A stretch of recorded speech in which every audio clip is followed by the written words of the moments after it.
గడిచిన 2 సంవత్సరాలుగా ఆంధ్రప్రదేశ్ రాష్ట్రంలో ఏం జరుగుతూ ఉందంటే క్యాష్ కొట్టు, రాజేష్ను పట్టు, లోకేష్కి తీసుకెళ్ళి పెట్టు. క్యాషు, రాజేషు, లోకేషు. రాజేష్ అంటే మీ అందరికీ తెలుసు, తెలుగుదేశం పార్టీలో ఎవరు.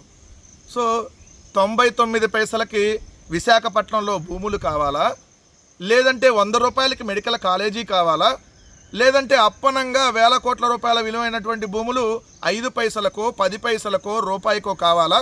అయితే క్యాష్ కొట్టు, అదేవిధంగా రాజేష్ను పట్టు, లోకేష్కి ఇస్తాడు తీసుకొని వెళ్ళి. అంటే క్యాషు, రాజేషు, లోకేషు ఆంధ్రప్రదేశ్ రాష్ట్రాన్ని అమ్మకానికి పెట్టారు. దోచుకో, పంచుకో, తినుకో. ఇది ఆంధ్రప్రదేశ్ రాష్ట్రంలో జరుగుతుంది. ఇప్పుడు ఈ కన్ను ఆర్టీసీ బస్టాండ్ల మీద కూడా పడింది. మొన్నటిదాకా 12 ఆర్టీసీ డిపోల్ని ప్రైవేట్ పరం చేసేటటువంటి కార్యక్రమం, ఇప్పుడు బస్టాండ్లు కూడా ప్రైవేట్ పరం చేసేటటువంటి కార్యక్రమం. ఆర్టీసీపై పీపీపీ అనేటటువంటి పేరు చెప్పి ఒక పెద్ద గుదిబండను వేయబోతా ఉన్నారు. పెద్ద పిడుగు ఆర్టీసీ మీద పడబోతా ఉంది. 5,000 కోట్ల భూములు అస్మదీయులకు కట్టబెట్టేలాగా కుతంత్రాలు. 12 ఎకరాల్లోని విశాఖపట్నం మద్దెలపాలెం బస్ స్టేషన్ని కేవలం 500 కోట్లతో అభివృద్ధి చేస్తారంటూ డిపిఆర్ రెడీ చేసి 99 సంవత్సరాలు ప్రైవేటు వ్యక్తుల చేతుల్లో ఉండేటట్టుగా ఆ విశాఖపట్నంలోని మద్దెలపాలెం బస్ స్టేషన్ ఇస్తూ ఉన్నారు. అది దాంతోపాటుగా ఏదైతే తిరుపతి బస్టాండు, విజయవాడ ఆటోనగర్ బస్టాండు, గుంటూరులో బస్టాండు, వీటిని కూడా ప్రైవేట్ వాళ్ళకి మొదటి దశలో ఇవ్వడానికి మొత్తంగా వీటి విలువ చూస్తే 5,000 కోట్ల రూపాయలకి పైబడి ఉంటుంది. దీన్ని అప్పనంగా పప్పు బెల్లాలాగా వాళ్ళకి కట్టబెట్టేటటువంటి కార్యక్రమం. మొదటి దశలో విశాఖపట్నంలోని మద్దెలపాలెం, విజయవాడలోని ఆటోనగరు, తిరుపతి, గుంటూరు, కడప, ఒంగోలు, అనంతపురం, కర్నూలు, రాజమండ్రి, ఏలూరు బస్ స్టేషన్లు. మొన్నటిదాకానేమో బస్ డిపోలు ఇచ్చారు. ఇప్పుడు బస్ స్టేషన్లు కూడా ఏదైతే దారాదత్తం చేస్తున్నటువంటి పరిస్థితి. మొన్న ఇచ్చినటువంటి బస్ డిపోల విలువ 6,600 కోట్ల రూపాయలు. ఇప్పుడు ఇస్తున్నటువంటి బస్ స్టాండ్ల విలువ 5,000 కోట్ల రూపాయలు పైబడి.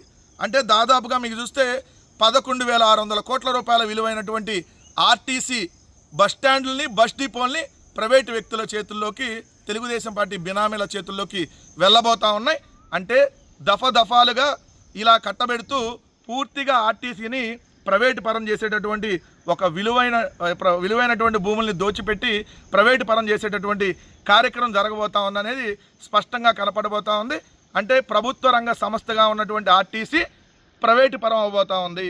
ప్రభుత్వ ఆస్తులు, ఆర్టీసీకి సంబంధించిన ప్రభుత్వ ఆస్తులు ప్రైవేటు వ్యక్తుల చేతుల్లోకి వెళ్ళబోతూ ఉన్నాయి.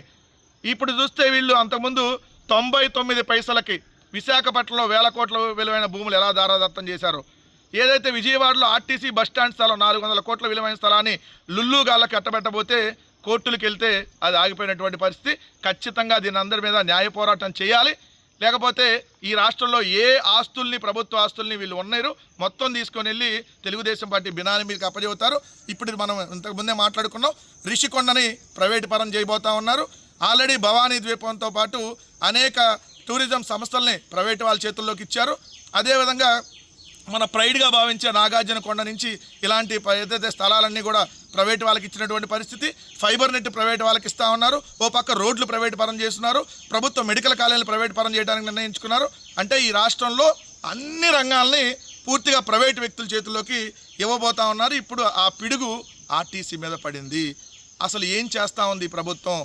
2 సంవత్సరాలుగా ఈ నారాసురుడ ప్రభుత్వంలో ప్రతిదీ ప్రైవేటు పరం చేసేటటువంటి కార్యక్రమం జరుగుతూ ఉంది. దీన్ని ఖచ్చితంగా అడ్డుకుంటుంది వైఎస్ఆర్ కాంగ్రెస్ పార్టీ. ఎట్టి పరిస్థితుల్లో వీటిని, ఆర్టీసీని ప్రైవేటు పరం చేయడానికి ఎట్టి పరిస్థితుల్లో ఒప్పుకోదు. దీని మీద ఖచ్చితంగా పోరాటాలు చేస్తారని మాత్రం స్పష్టంగా చెప్తా ఉన్నాం.